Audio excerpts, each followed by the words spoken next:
Сайн мэцхан сонсогчд болон үзэгчдээ Тархины халаас нэвтрүүлэг подкастын шинэ дугаар та бүхэнд яг одоо хүргэж байна. Тархины халаас нэвтрүүлэг подкаст маань сар бүрийн 15:30-ны өдрүүдэд Хэмнэл радио 91.7 болон Тархины халаас суугаар та бүхэнд хүрж байгаа. Энэ удаагийн цувралаараа мөн бид бүхэн хэвшмэл ойлголтуудын талаар ярилцж байгаа. Өнөөдрийн дугаартаа бид бусдыг сонсож, ойлгож, ярилцахтай холбоотой бидний дунд байдаг хэвшмэл ойлголтуудын талаар ярилцахаар сэтгэл зүйч урьж оролцуулаад байна. За сайн байна уу? Танд энэ өдрийн минь төргий. За сайн байна уу? Подкастт урьж оролцуулж байгаад баярлалаа. За хоёлаа ярилцлага эхлэхээс өмнө та манай үзэгч сонсогчдод өөрийгөө танилцуулаач. За танай үзэгч сонсогчдод энэ өдрийн мэндийг хүргэе. Намайг Нандан Жаргал гэдэг хосын болон насан туршидчдын чиглэлээр сэтгэл зүйн зөвлөгөө өгч сэтгэл заслын хөгжлийн хүрээлэнд ажиллаж байна. За өнөөдөр таныг ямар сэдвийн талаар ярилцахаар би урьсан бэ гэхээр одоо саяхан хүртэл надад хүмүүс ингэ яриад нэг сонсож байхад яг хөө мэрэгчлэр ингэ ажиллаа явж хат бас нэлээд сонсогддог л доо. Ингэ сэтгэл зүйчдэр очсноос найз дээрээ заримдаа ингэ очиод ярилцсан нь илүү дээр байдаг гэдэг ч юм уу. Эсвэл тэгээ сэтгэл зүйчдэр очсон нь ер нь найзтайгаа ярилцсанаас их ямар ялгаатай ингээл иймэрхүү асуултууд аягүй их байдаг. Саяхан би бас нэг иймэрхүү яриаг бас сонсоод тэгээд үүнтэй холбоотой ер нь хүмүүст ямар хэвшмэл ойлголтууд байдаг вүлээ. Тэрний талаар нэр ярилцмаар юм байна гэж ингээд бодсон. Тэгэхээр би танаас хамгийн ихэнд ер нь ингээд сэтгэл зүйчтэй ярилцах, найзтайгаа ярилцах хоёрт яг ямар ялгаа ингээд байд юм бэ? Найз гэж нэрэл одоо хүн болгонд байгаа юм чинь заавал ер нь сэтгэл зүйчтэй очих хэрэгцээ бас байд юм уу гэдэг талаар асуумаар байна. За найзтайгаа ярилцах, сэтгэл зүйчтэй ярилцах хоёр ялгаатай. Найзтайгаа ярилцвал одоо тэр хүн одоо тухайн найзаасаа итгэлцэл мэдэрнэ, дотн талаан байдал мэдэрнэ. За тэгээд одоо өөр юу гэдгийг дэмжлэг те сэтгэл зүйн дэмжлэг одоо тэр болгоныг мэдэрнэ. Харин сэтгэл зүйчтэй уулзах юм бол одоо сэтгэл зүйч үйлчлүүлэгчтэй ярилцахдаа мэрэгчлэлтний өнцгөөс ярилцсан. Мэрэгчлэлтэн гэхээр одоо тухайн үйлчлүүлэгчийг одоо сэтгэл зүйчдэр ирэхэд мэрэгчлэлтэн бие хүний бүтэц ямар юм, сэтгцийн бүтэц ямар юм, тэ тухайн хүний одоо сэтгэл зүйн асуудал нь юу ямар төвшөнд байгаа юм, яг юу энэ хүнд асуудал болоод байгаа юм те. Тэгэхээр яг энэ хүний асуудал руу чиглээд тухайн хүний яг ингээд нөгөө итгэлцлийн дор, хүлээн зөвшөөрлийн дор яг энэ хүнийг асуудлыг яаж шийдэх вэ гэдэг рүү чиглэж ажилладаг байхгүй. Тэгэхээр ингийн тулд одоо яагаад ингэж одоо энэ хүний ингээд асуудал руу чиглэж байгаа юм гэхээр нэгдүгürt тухайн хүнийг нөгөө өөрийгөө ойлгох, ухамсарлах, инсайт болох тийм.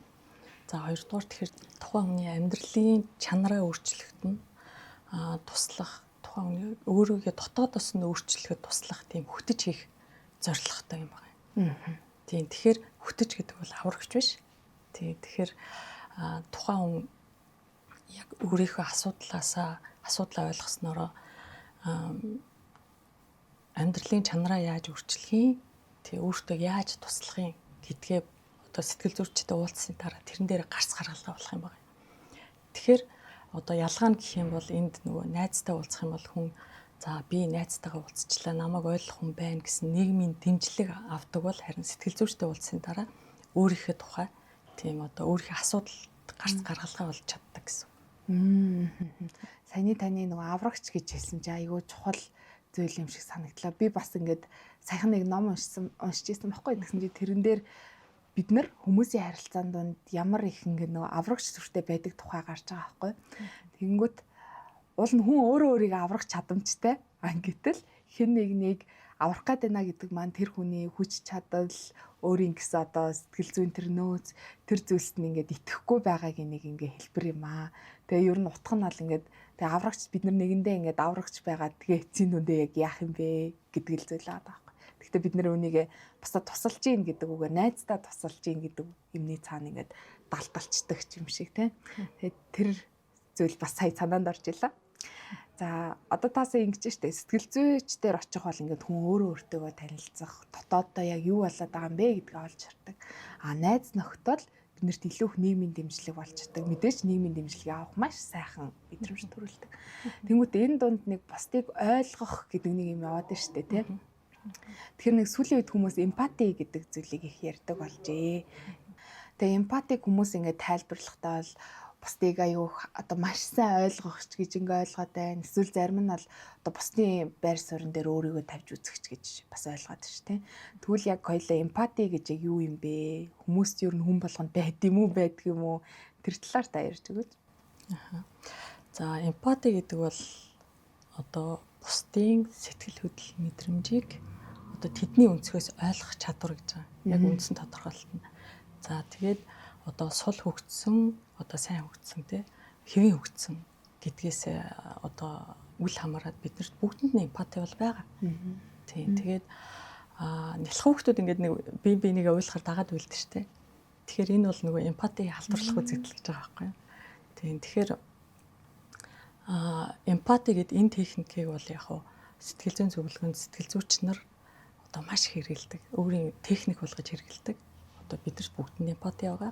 Гэхдээ энийг бид нар одоо сэтгэл зүйч нар хэрэгэлдэг багаж юм байна. Хүмүүс ингээд сэтгэл зүйчдэр ирэнгуудаа бүр айгүй ингээд урт яриад тэрэндээ төөрдөг. Тэгэхээр одоо энэ техник маань яа гэм гэхээр одоо тухайн үйлчлүүлэгч яг өөрийнх нь нөгөө сэтгэл хөдлөл рүү чиглүүлж дагуулж тэрийг нь ойлгож ухамсарлуулах руу чиглүүлдэг техник маань юм байна. За тэгэхээр ер нь яг эмпати өөрөө бол яг ойлголтоороо яг 3 одоо төрөл байдаг. За эхний төрөл нь болохоор танин мэдэх эмпати гэж байгаа. За танин мэдэх эмпати гэдэг нь болохоор бид нар оюун бодлороо одоо танин мэдсэн тхийг хэлж байгаа. За тэгэхээр энэ одоо жишээ нь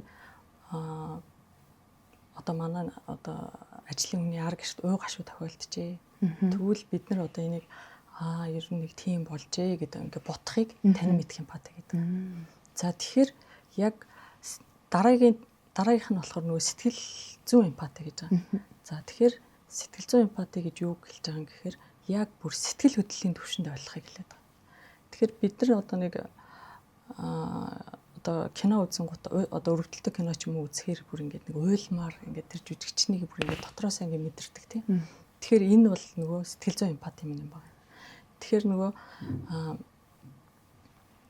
одоо нэг дууг ингээд сонсоод энэ дуу чи ер нь ийм болол энийг дуулсан баг та гэж одоо бодож явах юм бол энэ бодлын төвшин танин мэдгүй эмпати бүр тэр дуучны ингээд яаж тэр дууга мэдэрч байгааг ингэж одоо дуулж байгааг ингээд сэтгэл хөдлөлөөрөө мэдрэх бол энэ нөгөө сэтгэл зүйн эмпати гэдэг.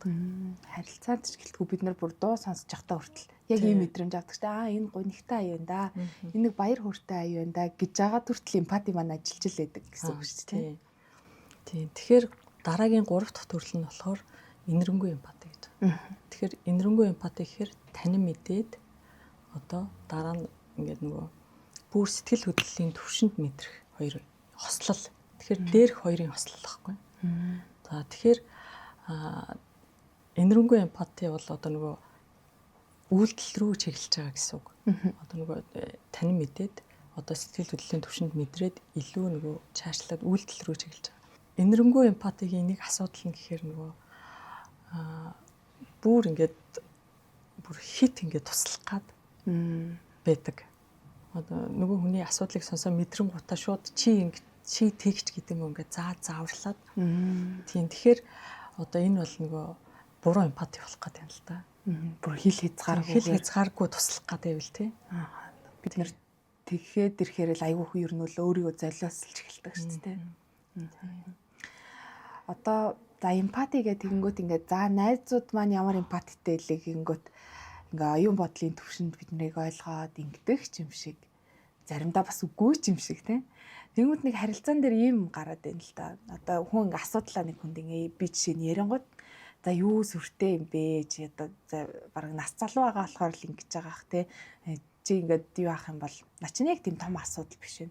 Цаан чи бүр хүн ингэж гин. Тэ битгий ингээ хэрэггүй юм санаа зов бод стресс тэ залуу хүн чи юу стресстэй ингэж явах хэрэгтэй гэл ер нь хүмүүсийн аяйгүйг сонсдог үг байх гэж бодож байна. За ингээ мэдээ сонсож байгаа хүнд бол муухай. Гэтэл нөгөө хүн яагаад ийм үг хэлсэн бэ гэдгийг нь бол бодохоор бас л ингээд намайг тайвшруулчих юмсан, тайдруулчих юмсан, ингээд бодож хандлаад байгаа юм болиулчих юмсан л гэдэг зорилгоор уул нь бас өөрхий хэлж байгаа тийм. Тэгвэл энэ яг эмпати мөн үү биш үү юу юм бол? Эмпати гэдэг бол одоо энгийнээр хэлэхээр нөгөө хүнийхээ одоо гутлыг өмсөж үзэж байгаа юм шиг тийм мэдрэмж гэдэг байгаа байхгүй. Тэгэхээр нөгөө хүний гутлыг одоо яг өмснө гэхээр хэрвээ тэр одоо нөгөө хүнийх нь одоо гутал нь багтцсан байх юм бол хөл нь авчирна. Одоо хөл нь холгоцсон байх юм бол тэр нөгөө шалбарх нь хорсон тий. Тэгэхээр энийг бас давхар мэдэрнэ гэж байгаа байхгүй. Мэдэрнэ гэсэн одоо энгийнээр бол ийм санаа юм байна. Тийм. Тэгэхээр одоо энэ одоо зүгээр штэ. Зүгээр ямар хамаатай юу сүртэй эн чи зүгээр урагшаа алах. Энтэр гэхээр нөгөө хүн чинь нөгөө хүний гутлыг өмсөд ингээд хөл нь холгоод шалбраад ингээд өвдөд байхад тэрийг мэдрэхгүй байгаа та тийм агаар нэг гэсэн утга байхгүй. Тийм. Тэгэхээр одоо тэр хүний мэдрэмжийг ингээд шууд өгөөсгээд те юу сүртэй юм би одоо энтэр гэхээр тэр хүний одоо өвдөлтийг яаж өвдөж байгаа энтрийг шууд чи ингэж бити өвд. Бити энийг мэдэр энтэр гэж байгаа юм шиг тийм одоо шууд хэлээд одоо тий тэр хүнийг одоо шууд өөрчлөх гээд ингээд засах гээд байгаа юм шиг. Тийм. Тэгэхээр энэ дээр бас нэг юм одоо асуудал гэх юм уу одоо айгүй өөрийгөө ингээд нөгөө шударгаар хэлдэг энтэр гэдэг хүмүүстэй би айгүй их шударгаар хэлдэг айгүй яг үнэн хэлдэг тий үнэн хэлдэг би ийм хүн гэд тэгээд тэгж хэлээд ахт чинь өмнөөсөө одоо тэр хүнд ингээд туслах гад ингэж хэлээд ахт чинь одоо хүлээж авахгүй юм да гэд гомдсон явж идэг штеп. Тэгэхээр энэ дээр нэг ийм асуудал байгаа. Тэр хүний одоо шудраг нөгөө хүний шудраг хоёр ондоо зүгээр штеп. Тийм. Тэгэхээр энэ дээр одоо нөгөө нэг одоо илүү юу хэрэгтэй юм гэхээр одоо тэр хүний яг хүн болгонд байдаг тийм ялгаатай талыг хүлээн зөвшөөрөхгүй байна. Тэгэхээр энэ жоохон нэг одоо эмпати сайн байна гэж бас хэлэхгүй л дээ. Чин саяных дээр бол яг нөгөө өөрийнхөө харж байгаа өнцгшгээр яг миний харж байгаа шиг чийч бас хар гэдэг шүү дээ. Тийм. Тэгэхээр шууд ингэ мэдрэмжийн хязгаарлаад л тийм. Тэгвэл одоо за мэдээж нөгөө та хэлжсэн шүү дээ. Эмпати бол хүн болгонд ингэ байдаг аа. Гэтэ ямар хөгсөн бэ гэдгээсээ л хамаарч байгаа. Тэгвэл одоо жишээ нь найз нөхдөө сонсож байхдаа эсвэл хэн нэгэн асуудал хэлж байгаа гот цаанаас магадгүй юм үг хэлэх гээд иж магадгүй л дээ. Тэгвэл үүний оронд юу гэж хэлсэн нь арай дээр вэ? Зүгээрээ гэхийн оронд сүртэй штэ битгий нэг юм бод гэхийн оронд. Тэгэхээр энэний оронд бол одоо эмпатис сонсох, ер нь тэр эмпатитэй байх гэдэг бол одоо тухайн хүний одоо мэдрэмжийг нь хүлээж аваад одоо хариу үйлдэл үзүүлэх чадвар гэдэг байна шүү дээ. Тэгэхээр тэр хүний одоо чи ууртай байгаа юм байна. Чамд хэцүү байгаа юм байна. Тийм чи зүгээр одоо сонсогдмоор байна уу? Эсвэл одоо хамт ингээд би ингээд байж ах уу? Эсвэл чи зөвлөгөө өсч гин үү гэдэг юм те. Яг тэр хүний өнцгөөс дандаа ингэж нөгөө бодох, ярих тийм чадвар юм л да. Нэр нь зөвлөгөө өсч гин үү гэж асуух ч бас нэр айгүй чухал асуултууд нэг шүү дээ. Ихэнхдээ бол хүмүүс нэг зөвлөгөө өсч байгаадаа биш хэцүү байна тий надад их муухай байна гэдгээ тий зүгээр хажууд нь нэрэн заримдаа хүн зүгээр хажууд сууж ахтал за гэд өөртөө ингээд нэг тайвшрах боломж олддог шүү дээ.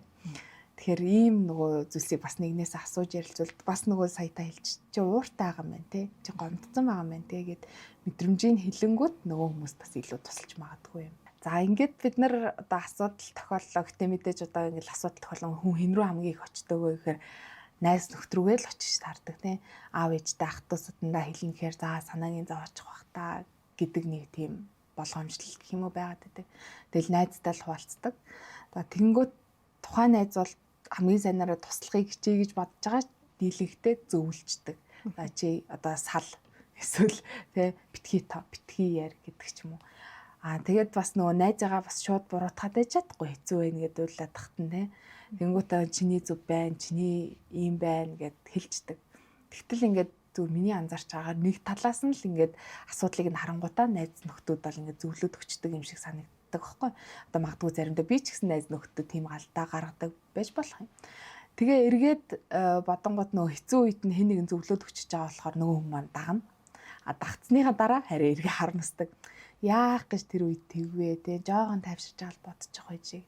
Тэр яг энэ дунд ер нь ямар ингээд процесс явагдаад байна вэ? Ийм нөхцөл ер нь хүмүүс яах хэрэгтэй юм бол? Биднэрт бүгдэнд нь тийм одоо сайн хүн байх хэрэгцээ гэж байгаа. Тэ одоо бусдад тусалдаг. Бусдад одоо бусдын амьдралд сайнаар нөлөөлдөг тий. За тэрнээсээ гадна бидний нөгөө толион эс маань бидрийг нөгөө бусдыг ухамсаргүйгээр даганд ураадаг. Тэгэхээр нөгөө хүн таашаал авч байгааг хараад бид нар бас таашаал авдаг. Тэгэхээр биднэрт бас ийм нөгөө нэг тэндээс бид нар одоо нөгөө биологийн хувьд бид бусдад зөвлөх аюул дуртай байдаг. За өөрөөр гэх юм бол одоо магадгүй тийм надтай хамааралтай хүн гэдэг одоо зовж байгаа нь эмпати халдварлах байж болно. Тий. Эсвэл би ингээд нэг юм бусдын асуудалд юм төвшөртэй хүн байж болно. Эсвэл тэр хүн маань надад айгүй үн цэнтэй хүн байж болно. Тий. За ер нь аль ч тохиолдолд гэсэн бид нар одоо нэг бусдад зөвлөхдөө бусдын хариуцлагыг амьдралыг үүрч чадахгүй шүү гэдгээ ингээд нөгөө давхар бодож явах хэрэгтэй юм байна. За жишээ нь нөхрөөсөө одоо сал эхнэрээсээ сал гэж зөвлөдөг найзууд гэдэг тийм. Яа үнэхээр болохгүй л тэгэл дараа нь тэр хүнтэй хамт амьдрах билүү. Тэ. Эсвэл нэг ажлынхаа тухай ингээл ажил дээр айгүй стресстэй л одоо дарга энтертэйгээ болохгүй байгаа тухай ажлаасаа гар гизж зөвлөж байгаа бол за энэ хүнийг би дараа нь хичээх билүү ч гэдэг юм уу те. Тий энийг бодож бас хүн зөвлөх хэрэгтэй юм байна. За харин зөвлүүлж байгаа хүн нь энэ хариуцлагаа би өөрөө шүү гэдгээ одоо дахин бодож явах бас хэрэгтэй юм байна. Сэтгэл хөдлөлтөд автаал дагчдаг шүү дээ. Одоо ингээд яг энэ дугаараар ингээд нэг найз нөхдийг бас муулдах гээд байгаа ч биш л дээ. Мэдээж бидний амьдралд найз нөхөд маш том үр хөрөөлтэй, маш том нөгөө нийгмийн дэмжлэгийг үзүүлдэг ингээ хүмүүс байдаг. Хамгийн гол нь миний нөгөө нэг зорж одоо таныг хөрсөн тэр зорилго нь юу байсан бэ гэхээр бид нар яг харилцаан дээр үнэхээр ингээ эмпати бай, сайн сонсогч байх суралцах боломжтой юм уу? Сайн хүн байх хэрэгцээ надад байна. Гэхдээ тэр хэрэгцээг бас яаж хил хязгаартай нөгөө хүнтэйгээ ярилцж байхдаа зөвлөж байхдаа ингээд амьдрал дээр тэ харилцаанд донд гарах хэрэгтэй байд юм бэ гэдэг тэр нэг хэвшмэл ойлголтууд, буруу ойлголтуудыг нэг зөвөр ойлгочихсаа л гэдэг тэр зорилго байгаад байгаа юм.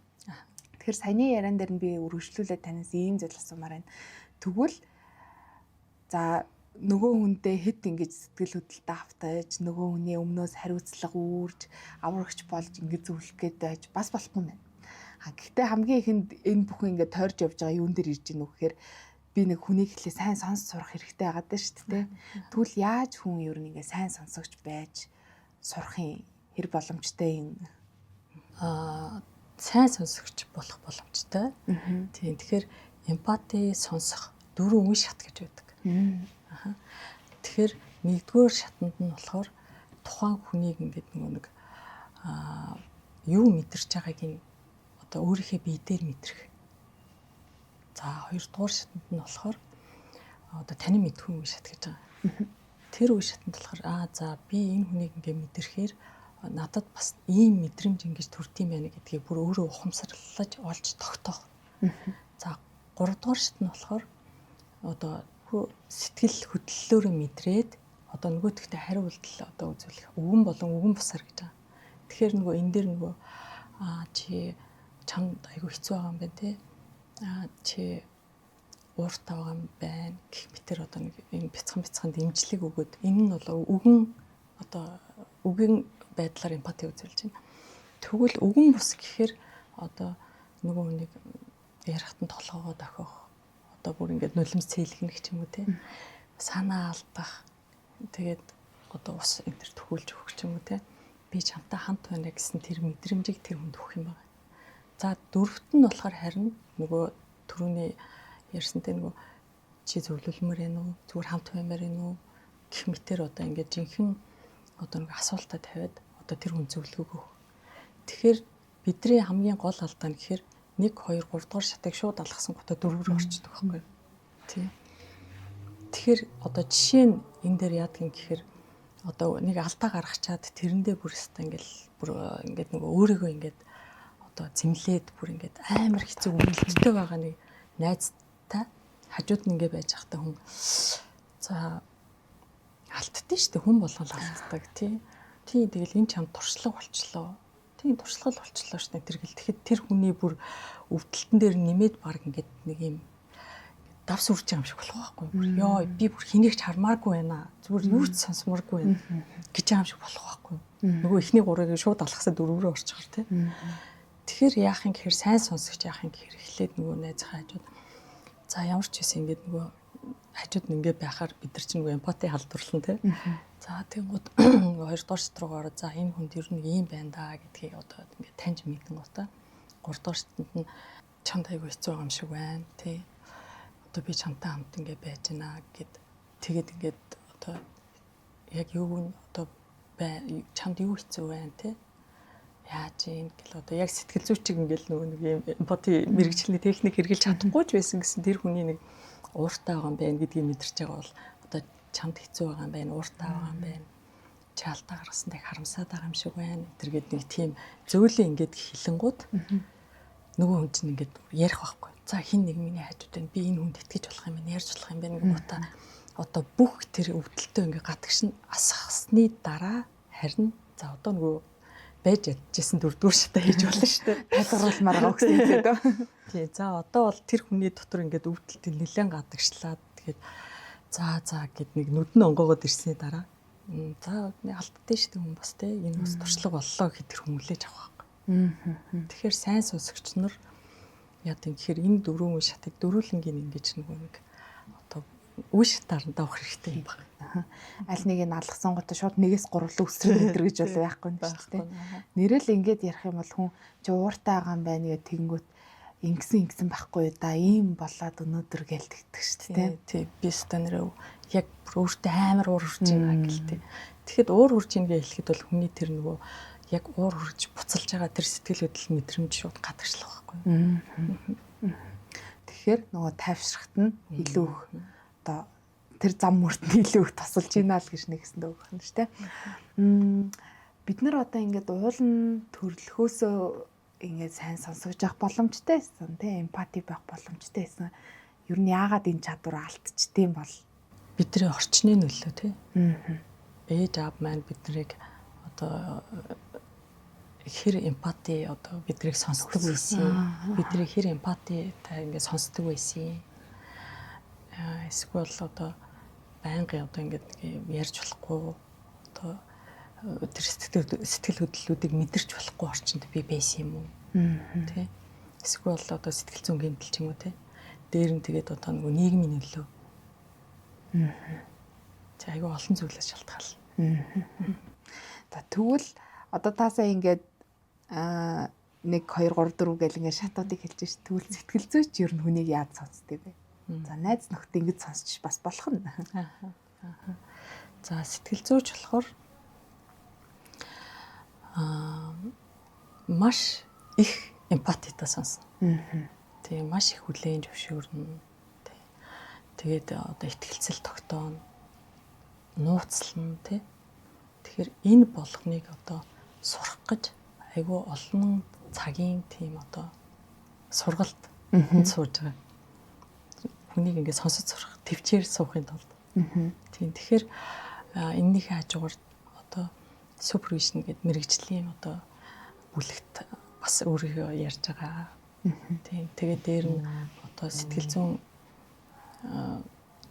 одоо бүлгүүдэд ажиллаж байгаа өөрөө хувийн сэтгэл засалт явж байгаа тий. Тэгэхээр өөрийн одоо сэтгэл хөдлөл мэдрэмжтэйгээ маш их ажилладаг. Энэний дараа тэр хүнтэй одоо тухайн хүнийг ойлгох, тухайн хүний асуудлыг одоо контейнерлах буюу өөртөө шингээж авах чадварыг сурдаг. Тийм. Тэгэхээр сэтгэл зүйн зөвлөгөөнд үйлчлүүлэгч одоо ирэхээр эхлээд нөгөө гэрээ хийдэг.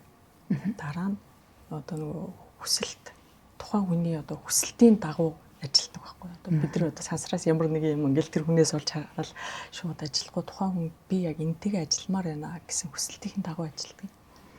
За тэгэхээр би бол нөгөө эрх сэтгэл заслын зөвлөх гэсэн сертификаттай.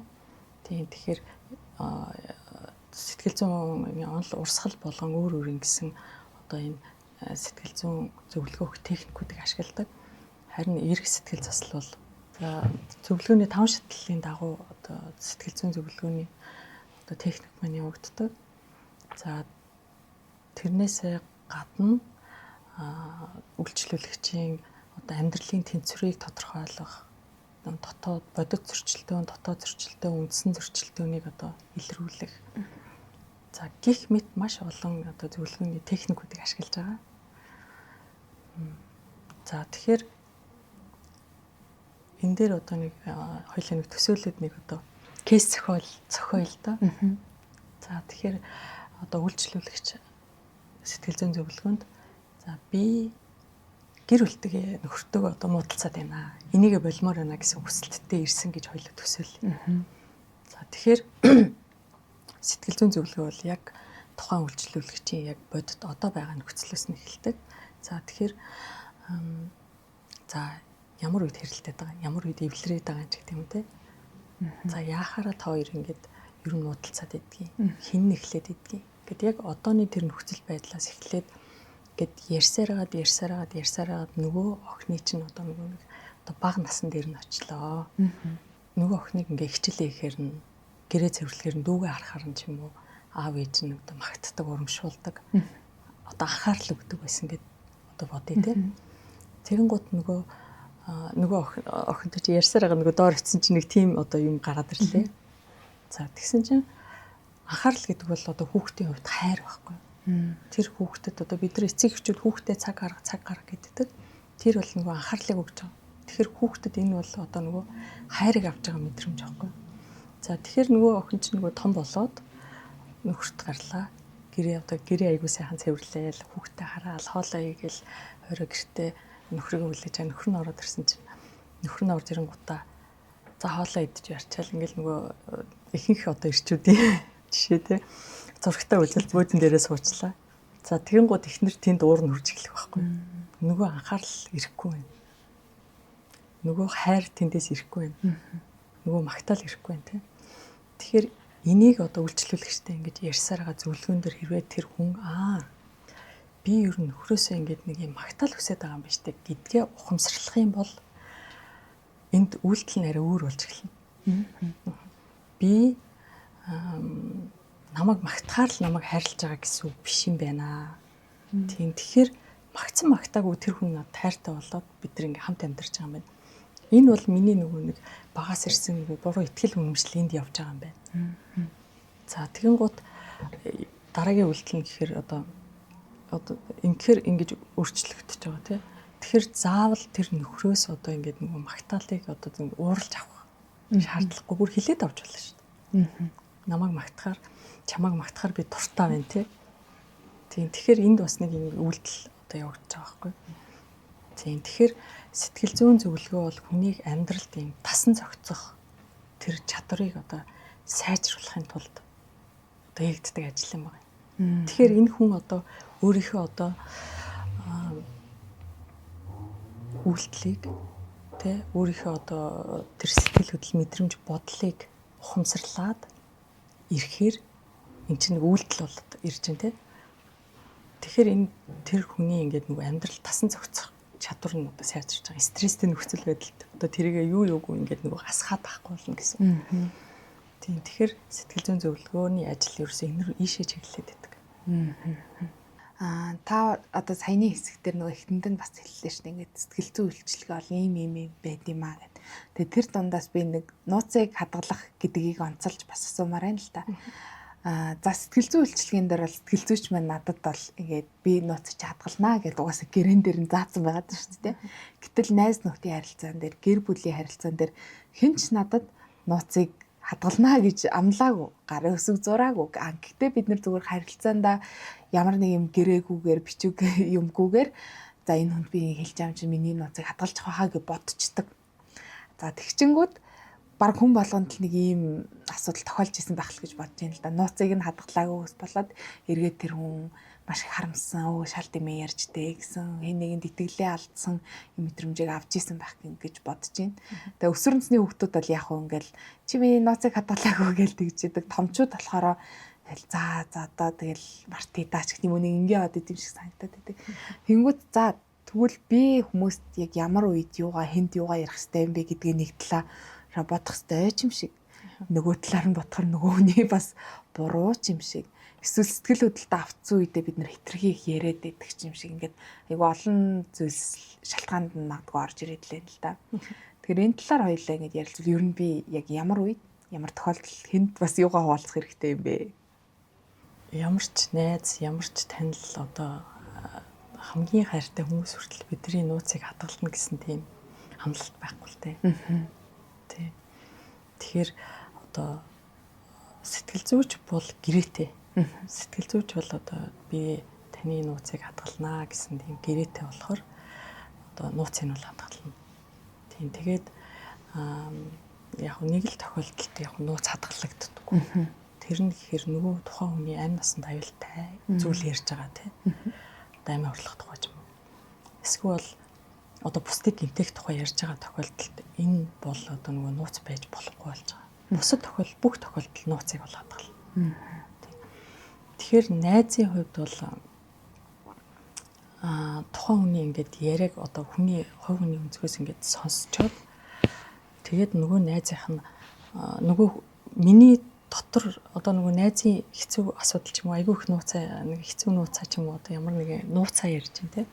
Тэгэхээр тэр хүний ярьж байгаа асуудал миний дотор байгаа нөгөө хэцүүтэй одоо ингээ мөргөлдөөд ах юм бол тэр хүн тэр нууцыг хадгалах гэж айгүй хэцүү байхгүй.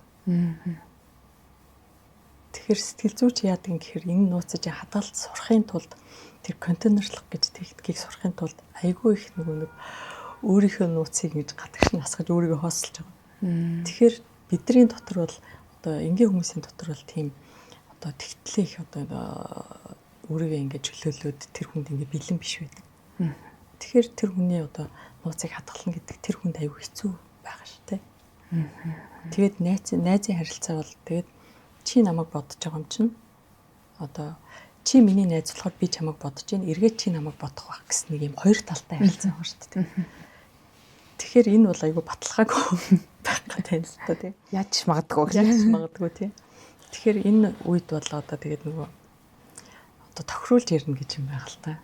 Тэг үнэхээр бүр ингээд нөгөө одоо яах вэ одоо хүнд итгэсэн бол одоо ярина тийм. Тийм тэрнээс одоо сэтгэл зүйчийн хувьд бол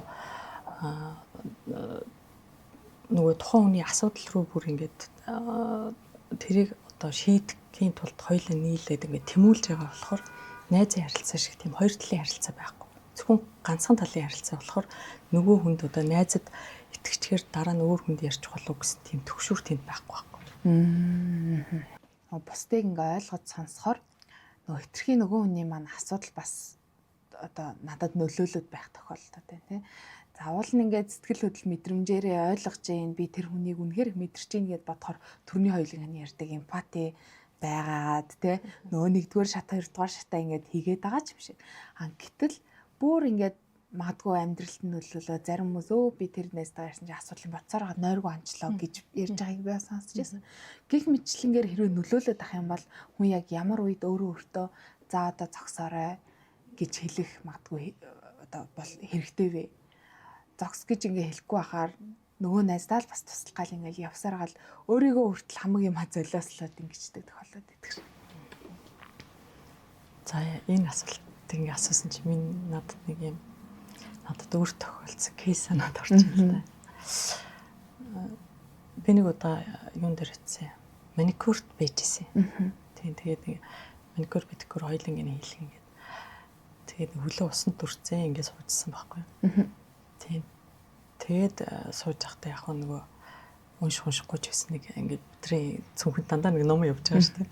За тэгэл нөгөө номоо барайл ингээд за энэ хооронд жоох ингээд уншаа сууя уншижсэн чинь хажуу талд бас нэг өөр эмэгтэй нөгөө маникюр дээр ханд суужсэн.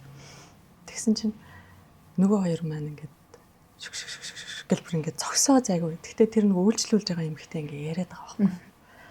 Бүр ингээд за 15 минут боллоо яриад. Би нөгөө сүүлдээ ингээд нөгөө ном унших анхаарал маань яг ингээ ойрхон хүн үргэлж ингээ яриад ахарч анхаарал төвлөрч өгөхгүй.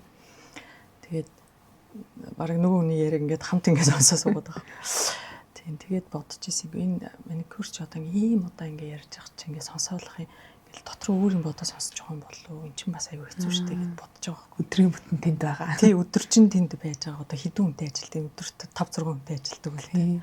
Тийм тэгээд бодоод ингээд сууж агаад нөгөө эмгтэйгээд нөгөө маникюрч нь ингээ анзаархаар яг сонсоод байгаа байхгүй аа тий тэр тийштэй тэр үед чи яг тэгнэ гэд ингээд нэг хариулт хэлээд яг тань мэдгүй ч гэсэн ингээ эмпати хийгээд байгаа байхгүй. Тэгэн гут нь би пүүх гэл бодоод яг бид нар өдөрт 5 6 хүн зөвлөгөө өгчлөөр аюу ятарч байгаа шүү дээ. Тийм тэгээд нөгөө ингээд 40 минутын турш нөгөө эмгтэй чи ингээ ярьсаар гарч байгаа байхгүй. Тэгээ би яах нөгөө сүүлд нь үлдээд нөгөө гараа ингээ янзлуулж байгаа. Нөгөө эмгтэйгээс ингээ асуудаг. Өө чи ингээ сэтгэл зүйч хийгээд идэм шүү дээ давхар. Тийм тэгэхээр хэцүү байдгүй гэсэн. Ингээд хүн ингээ сонсоод ахад гэдгсэн чи амар хэцүү шүү дээ. Тэгж байгаа байхгүй. Тий.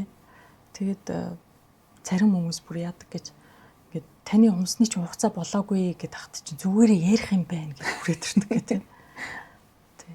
Яг тэгэхээр энэ хүн хэцүү санагдаж гин гэж байгаа мөртлөө одоо энэ харилцааг одоо энэ юуг ингээд зогсоож чадахгүй байх гэдэг бол одоо өөрийнхөө нэг сэтгэл хөдлөлийг дарж ийн гэсэн үг байхгүй тий. Тэгэхээр би энийг сонсомооргүй байна гэсэн тийм нэг юм мэдрэмж дотор нь байгаа мөртлөө одоо тэгээ тэрийгэ дарчаад нөгөө хүнд ингээд анхаарал хандуулаад ингээд ядраад ингээд юм гэсэн үг тийм.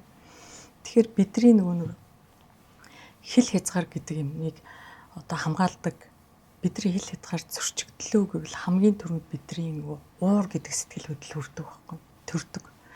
За тэгэхээр тэр хүн ингээд тэр одоо хүнд за би одоо яамаргүй байна. Өнөөдөр таны ингээд сонсоод чадахгүй нэ. Та зүгээр маникюрал хийлэг. Тэр гэж чадахгүй ингээд хичээгээл тэр хүн ингээд сонсоод байгаа бол нөгөө уур чинь дотор ингээд буцалж байгаа шүү дээ. Тийм тэгэхээр бидний нөгөө уур бол маш их энерги байгаа. Тэгэхээр гадагшлуулж ингэж чадахгүй тэрийг ингээ хүчээр дараад байгаа уур бол биднэрт нөгөө дотгошоогоо өөрийгөө гэмтээдэг гэж одоо сэтгцэн гаралтай биеийн хүчлийг судалдаг психосоматик гэх судалгааны чиглэлд үздэг байхгүй. Тийм тэгэхээр энэ дээр хүн өөрийнхөө нөгөө хэл хязгаарыг заавал тогтоох шаардлагатай. Тэгэхээр тэр хэл хязгаар тогтоож байгаа маань дан ганц тухайн нэг 20-30 минутанд юм сонсохгүй байх тухайч биш. Миний цаашдын амьдралын эрүүл амьдралтай маань бүр холбогдоод явчихж шүү дээ, тийм. Тэгэхээр одоо тэр хүн өөрийнхөө бас нөгөө тэр одоо бие бодох хэрэгтэй байхгүй. Үнэхээр хүсэхгүй бол тийм үгүй чадахгүй тэр гэж хэлж чаддаг байх хэрэгтэй. Энийг бүр зогсоод сурах хэрэгтэй. Сая бас таныг хэлсэн чинь надад нөгөө одоо би бол найз нөхдөд гэр бүлтэй бол сэтгэл зүйч байж чадахгүй шүү дээ. Гэтэл мэдээж найз нөхд маань ярилцсан асуудлаа хэлнэ. Тэгээ би яг нэг удаа бүр ингээ үнэхээр тулаад тэгээд найздаа бас тэгж хэлж ийсэн байхгүй юу. Ингээ нөгөө өдөр алгаа ингээд л яваал сонсоол ярилцаал ингэж чад. За би өнөөдөр юу үнэхээр юу аж чадахгүй нэ. Чамд ингээд тусалж чамайг анхаарч ингээд аюух сайн сонсож чадахгүй байгаад байна.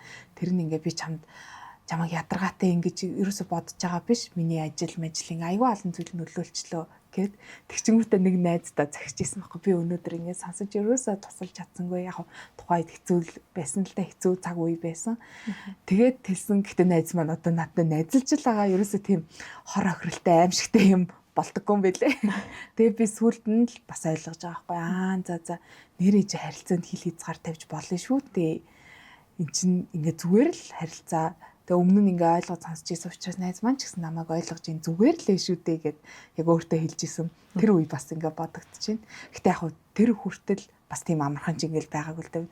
Хүнд чи угаасаа хүн болгонд л тийм эргэлзээ төрөх бах. Тэгээ хэлчих болох юм болов болохгүй юм болов уурлаа явуучих юм болов яах юм бол гэл үйлчлэгээ үзүүлж байгаа хүн чинь бас нөгөөндөө найрсаг баймаар гэдэг тийм.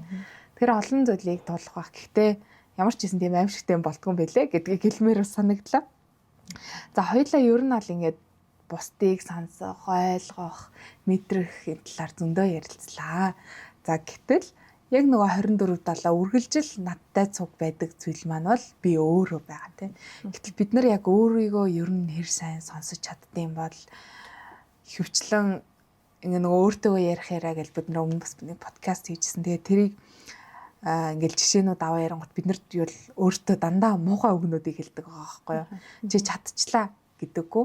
Харин чадахгүй нэг л юм гарах юм бол чи чадсангүй гэж ингээд жишээ нь хэлдэг юм те. Тэгэхээр өөрийгөө ер нь сонсох дээр хүмүүс ямар байдаг вэ? Таны магадгүй зөвлөгөөний туршлагаас ч юм харахад. Энэ дээр одоо эрх сэтгэл засалт. Даган дуурах загвар буюу ертөнцийг танин мэдэх загвар гэж тийм загварын тухай бүр ярмаар санагдаж байна. Тийм тэгэхээр одоо энэ загвар нь юу гэхээр бидрийг хүүхэд байхаас ихтэй бидний эргэн тойрны томчуул одоо биднэрт ер нь юуг ингэ зааж өгсөн юм бэ? Бидэрт юуг үлгэрсэн бэ гэдэг тийм загвар байхгүй. За тэгэхээр энэ загвар маань ийм 4 хэсгээс бүтдэг.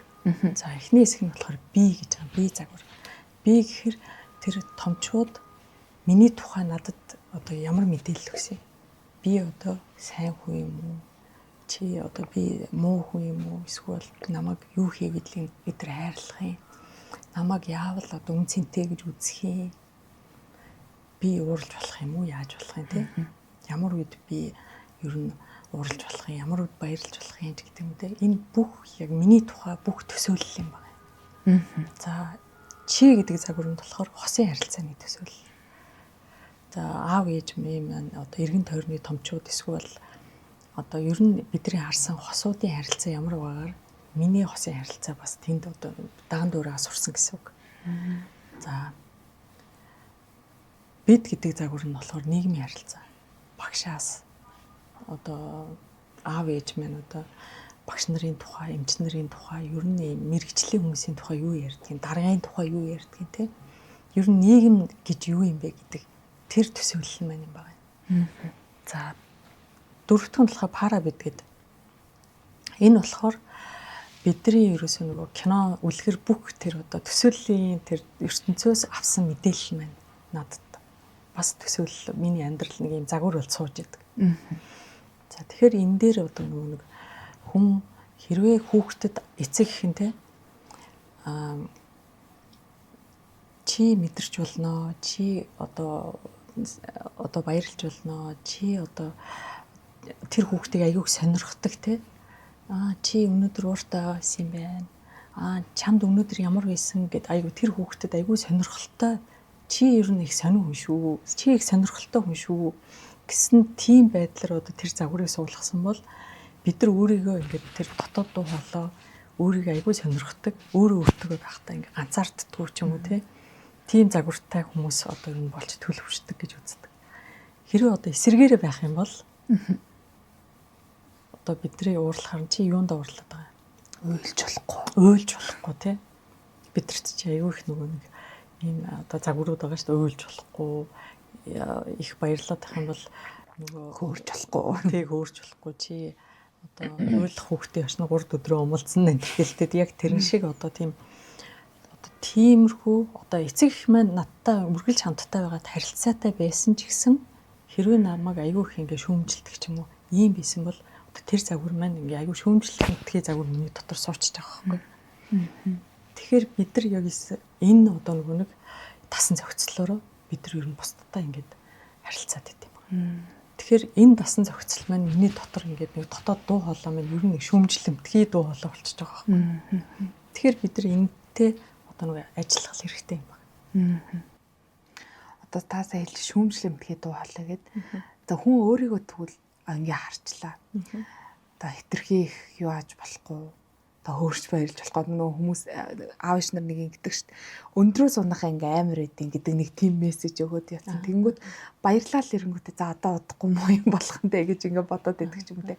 Жаргаал байвал нэг дараа нэг зовлон ирэх гээд байгаа ч юм шиг нэг хүмүүс төгшөр өсгсөн байдаг шүү дээ. Тэгмэд өөртөө хүн ингээ ханддаг болчвол бусдад харилцаанд тэр нөлөөлөхгүй. Магадгүй одоо би жишээ нь яг тийм фильтрээр харах өнцгтэй өссөн. Тэг ч юм уу те таныг харахтаа за их хөөрж болохгүй дээ гэдэг ч юм уу те. Тийм. Тэгэхээр бидний нөгөө нэг ер нь нөгөө тасан зохицол маань бидний дотор байгаа тэр тусгалаараа бид нар бусдыг хараад байдаг байхгүй. Тэгэхээр энийг тусгах хамгаалах механизм гэж байгаа. Тэгэхээр ер нь бол шууд л нөлөөлөх нь шүү дээ. Шууд нөлөөлнө гэсэн. Одоо бид нар бусдыг бол эмпати байхад бол суралцаж болоод байна. Нөгөө 3 эмпатигаа, 3 төрлийн эмпатигаа, 4 үе шаттай гэдэг ингээд суралцаж болоод байна. Тэгвэл хүн өөрөө өөртөө эмпати байх ингээ хэр боломжтой юм бэ? Найз нөхдийгөө сонсож байгаа шиг өөрийгөө магадгүй тэгж сонсох техник, арга гэж яах вэ? Бид нар нөгөө танин мэдэх загвар гэдэг нэг зүйл яриад байгаа шүү дээ. Тийм тэгэхээр яг тэр загвар маань айгүй давгүй загвар байсан бол окей болж юм те. Тэр одоо өөрийгөө айгүй сайн сонсдог, сэтгэл хөдлөл бодол мэдрэмжээ ойлгодог, тэрийг зохицуулдаг байвал харин одоо тийм биш байх юм бол бид нар нөгөө энэ дээр апдейт хийх шаардлагатай байна л да. Бид нар одоо аав ээжийг орчлон орвоо нийгмийг одоо буруутахад эндээс амжилт олохгүй. Тийм тэгэхээр энэ дээр бол нөгөө өөрийгөө сонсох гэдэг нь одоо суралцах боломжтой. Хүүхэд байхасаа бид нар чинь одоо ингээ нөгөө яг томчууд юу гэж биднэрт сургаж чинь тэрийг ухамсаргүйгээр даганд ураагаа сурчиж байгаа тийм. Харин насан туршсан хүний хувьд энийг илүү ингэж одоо ойлгож ухамсарлаж одоо хийх боломжтой байхгүй. Тийм тэгэхээр сэтгэл зүйн зөвлөгөөн дээр зөвлөгөө хооронд одоо сэтгэл зүйн зөвлөгөөн дээр бол дандаа л ингээл нэг юм асуултаар тийм ухамсарлуулах тухайн үнийг тарих бол нөгөө асуултаар одоо идэвхждэг. Тэгэхээр тийм ажлыг бол хийж байгаа. Харин зөвлөгөө хооронд одоо 7 хоногийн хугацаанд тэр хүн даалгавар өгдөг. За та өөрийгөө 0-10 хооронд одоо өглөө өдөр орой үнэлээрээ. Тий. За энэ болохоор танин мэдгүй сэтгэл заслалын одоо нэг техник юм байгаа юм. Тэгэхээр энэ одоо 5-аас 0-5-ын хооронд болохоор бид нар ер нь нэг юм жоохон гонигтай одоо ууртай ч юм уу тий. Ийм доод давтамжийн сэтгэл хөдлөлүүдтэй тэ анзаарах. За тэрнээс 5-аас 10-ын хооронд болохоор баяртай байна. Би одоо сонирхож чинь 50 байна ч гэдэг юм те. Ер нь нэг таагүй байх юм бол энэ доошо, таатай байх юм бол дээшээ. Тэ. Гэж одоо анзаарах даалгавар өгдөг юм. Тэгэхээр бид нар одоо ингээд сэтгэл хөдлөл мэдрэмжээ бүгдийг нь ойлгоод ухамсарлал байдаггүй байсан бол энийг шууд ингээд би ингээд одоо баяртай байна. Чи би айгүй уртай байна. Ажийн төгсөж чинь одоо өөр ингээд мэдрэмжүүд одоо юу гэдэг би гомдсон байна. Эдгээр шууд ингээд ухамсарлаад авах боломжгүй. Тэгэхээр энийг ингээд нэг тоонд уяад өгөхөр нөгөө хүнд айгүй ойлгомжтой илүү амар болдог байхгүй. Тийм. Тэгэхээр энэ даалгавруудыг үйлчлүүлэгч нартай өгөөд тэгээд илүү ингээд нөгөө тэр одоо өөрийг нь илүү ойлгож ухамсарлахад нь энэ одоо арга бас тусалдаг юм байна. Тэгэхээр би бас энэ аргыг нөгөө танаа сонсогчдод санал болгомоор байна. За тэгэхээр одоо хоёулынх нь ярих хугацаа маань бас нэлээд өгч байна. Дуусах тишийг хандж байна. Тэгэхээр би бас нэг ийм зүйлийг хүмүүст ялгаа салгаад хэлээд өгчүүл дээр юм болоо гэж бодоод байна л да. Хоёлаа өнөөдөр бол одоо ингэ сэтгэл зүйчтэй харилцахаар юм байт юм аа. Найз нөхдөдөө дотны хүмүүстэйгээ ярилцахаар юм байт юм аа гэдэг нэг хоёр төрлийн харилцаа яриад шүү дээ. Тэгэнгүүт магадгүй хүмүүс тэгвэл би ямар үед ерөн сэтгэл зүйч рүү очих хэрэгтэй юм бол тэгээ ямар үед найз нөхдөдөө ингээд цагаан кофе уугаад, цай уугаад гоё ингээ ярилцах хэрэгтэй юм бол гэж бас бодоод иж магадгүй. Тэгэхээр тэрэн дээр хэлнийг хариулт өгье. За тэгэхээр найзтайгаа харилцах үе нь болохоор яг хөө зүгээр хэвийн ядарсан үедээ. Одоо хин нэг нь сонсогдмоор, хэвийн сонсогдмоор байгаа үедээ. Эсвэл нийгмийн дэмжлэг хүссэн үедээ.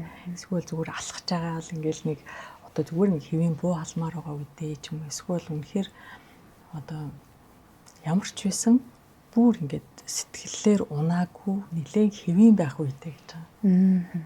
Тий. Хэвийн одоо ингээд юм хэвийн бид нар ч одоо ингээд жоохон ядарсан байвал найзтайгаа яриад ингээл явал хүнд нэг ойлгоцсон сонсогдсон тийм дэмжлэг аваад байгаа шүү дээ. Тэгэхээр ийм үеисүүдтэй одоо найзтайгаа ярих бол сайхан. Харин сэтгэл зүйчдэр очиход бол нөгөө сэтгэл хөдлөл мэдрэмжээ одоо бүр зохицуулахад аюу хэцүү байгаа тий. Аюу хайж түгшээд байгаа, бүр паникт ороод байгаа. Эсвэл бүр уурлаад дэлбэрээ тэрийгэ зохицуулж чадахгүй байгаа үедээ. Эсвэл бүр ингээд гомдол, шаналл, ганцаардал энтерт бүр хит их ингээд одоо ингээд унчаад байгаа үед тий. Тэгэхээр энэ сэтгэл хөдлөл мэдрэмжээ ер нь зохицуулж чадахгүй байгаа үедээ одоо эрүүл зүгээр. За дээр нь тэгээд одоо нөгөө готрол энэ төр гээд бүр сэтгэл зүйн асуудал сэтгэл зүйн асуудлууд байгаа тийм. Тэгээд нойр гүйдэлтэй үедээ за гэр бүлийн харилцааны зөрчил одоо өөр хүүхэд одоо ажлын хамт олон энэ төр бүр зөрчилтүүд байгаа үедээ за тэгээд нөгөө уу гашуу тохиолдсон үед томоохон өөрчлөлтүүдийн дараа гэж байгаа. Тэгэхээр энэ дээр одоо 10 жилийн хүүхдүүд өсвөр насны ер нь 10 жилийн хүүхдүүдийг сургууль шилжүүлэхэд хүртэл сэтгэл зүйчтэй уулзуулах шаардлагатай гэдэг байхгүй. Тэр хүнд чинь нэг өөрчлөлт явагдаж байна тийм. Одоо хуучин дассан орчноосоо салаад шинэ газар орох төгшүүр бий болж байгаа. Тэгэхээр энэ үед ч гэсэн сэтгэл зүйчтэй уулзуулах шаардлагатай гэж үздэг.